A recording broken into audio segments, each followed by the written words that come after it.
Is this the Blacklist International downfall? What do you guys think? Let me know in the comment section down below. Do you guys think it is the downfall of Blacklist International? Because, man, it's tough. It really is to see a team with as much history, reputation, style, and swag as Blacklist International be 0 wins, have 0 wins in the fourth week or third week of MPL PH. That is a ridiculous stat. I'm taking a look at the regular season standings as we speak right now, and this is horrendous, boys. 0-6 and only 1 game win. I gave them the benefit of the doubt when they revamped the whole roster because Bonchan was still on the roster. And I think I've always rated Bonchan as a pretty good coach. Haji was there too. And by the way, I rated Bonchan as a pretty good coach, but I honestly don't know what's going on behind the scenes, right? And most of the agents, even for the longest time, have been saying, yo, it hasn't been Von Bonchan doing the draft. It actually has been V Wise who's been doing the draft. So I don't know if that's true, but I've always respected Bonchan still, despite the fact that a lot of people say, it's not even Bonchan who drafts. But I have to give Blacklist International some criticism here because I skimmed through some of their games. Not the best. I'm not the expert of Blacklist. Maybe we can do a full analysis of Blacklist International, what they do wrong in their games and stuff like that. But from what I am seeing right now for Blacklist, their drafts are so weird, boys. It feels like their drafts they're stuck in an old meta. Sometimes, not every time. Sometimes they go back to their normal meta, but then they just play it really, really safe. They play it really weird. They play the Ube style. It's literally just the Ube style, right? But it's very outdated. It's like they're trying to play the Ube style, but without the right recipe, without the right ingredients. They're just trying the old Blacklist style or innovating, trying new stuff. Because I remember game 1 against Aurora, they played Cece, Martis, and Angela, and Terizla mid, I think it was. So yeah. It just feels like either they're innovating, they're trying to find creative ways to tackle the game, which is cool to see. But as a team that is 0-6,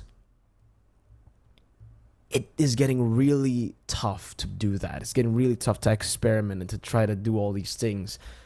And yeah, in most of their games, it's literally them clumping up together, playing with a normal composition, like meta stuff, like the Moskov, the Jawhead even, but then just failing because they play the Ube style when a lot of teams they know how to counter the Ube style, especially the Ube style with wrong ingredients, technically. You don't have VYs anymore. You don't have Edward anymore. This is a completely new team, and I get that Blacklist have their identity, but it's about time that Blacklist find a new identity, especially with the departure of a lot of their pillars. And I think the main reason as to why Blacklist are the way they are right now is because they lost their pillars. I have never seen a team get revamped as hard as Blacklist. And damn, dude, I have seen Indo teams just change their roster again and again and again and again. But I've never seen a team lose out every single one of their pillars that made them strong in the previous season. And yes, I do rate Haji. I'm still a fan of Haji. But he's not playing as good. Gotta be honest there. So even last season, he wasn't really the star of the show. He wasn't really, the best player on the team. So I wouldn't count him as a pillar for Blacklist International even last season. Now coming into this season, with him being the only guy standing, with Oheb technically, but Oheb isn't even playing, I don't follow MPL PH roster drama. I really don't. So please let me know in the comment section down below what actually happened, because I try to Google and to research some stuff on YouTube about the whole Blacklist International split, and it's very difficult to find explanations in English. Some of the videos even that are in English, they mix up a little bit of Tagalog, and I just end up losing track of what they're talking about. But yeah, the fact that they lost everyone, I've never seen this. I've never seen a team lose out these many players, these many impactful players. Renege, Edward, Yue. That's insane. They lost all of those are the 3 members that were keeping, well, at least for me, the way I see it, it was Edward and Yue. And they lost Sensui too, technically. Sensui is going to Malaysia, but yeah. Edward and Yue, for me, were the 2 pillars of Blacklist International last season even, right? What made them still be able to perform was the fact that these players are still there in the team. These players act as the stable core where everybody else is doing their thing, where everybody else is trying to, improve. These 2 keep the team consistent. And now we see that from Aurora. Not surprised, by the way. I rated them really, really high. I knew for a fact that they would be doing well in season 14. But yeah, I've never seen a team lose out on a lot of those star players just like that. Usually in Indo, even when we see those kind of like changes, we see it because some of these players retire. They don't move to another team and suddenly, you know, three pillars move to another team. We're seeing that in Malaysia too, but we'll get into that.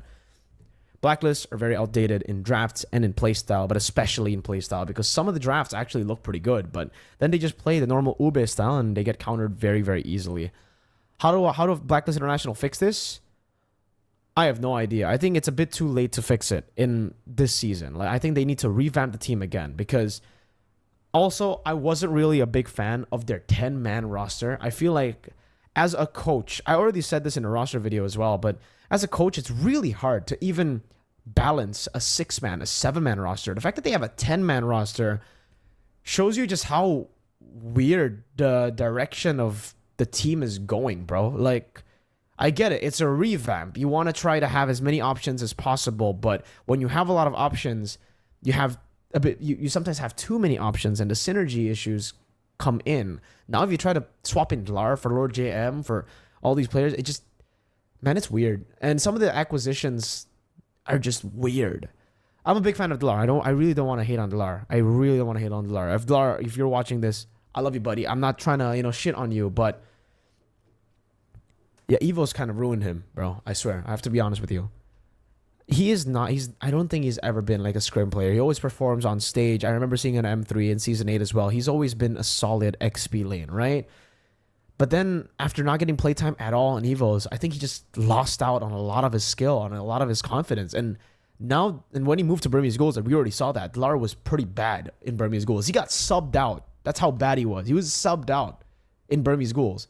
And again, it's a mix of probably it's his fault as well, maybe a bit, but also the fact that he didn't get playtime is ridiculous. Now we're seeing Dlar, or maybe he was just bad. I don't know. I would like to think that Dlar isn't bad because I'm close with him. I'm biased to Dlar.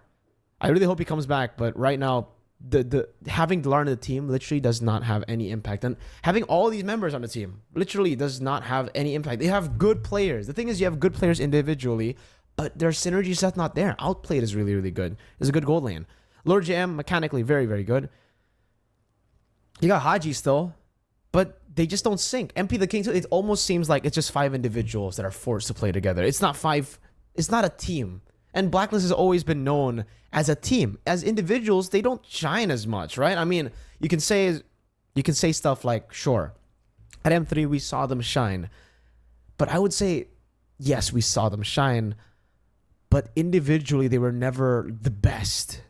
You know what I mean? They were always good. They were always good individually. But what made them such a masterful team, a masterclass team, a world level team, is the fact that their synergy is unbeatable. Wise's mechanics isn't the best, bro, back in the day, right? Venus's mechanics isn't the best back in the day. What made them special? Intelligence, synergy, chemistry. Because if it was just based on individual skill, M3 would have 100% been Onyx PH's trophy. Okay, so the fact that they lost all this, they started going for just individual players one by one. Blacklist have lost their identity. They need to form a new identity, or they need to build a team that fits the identity of playing with synergy and chemistry and Ube. Because right now it ain't it.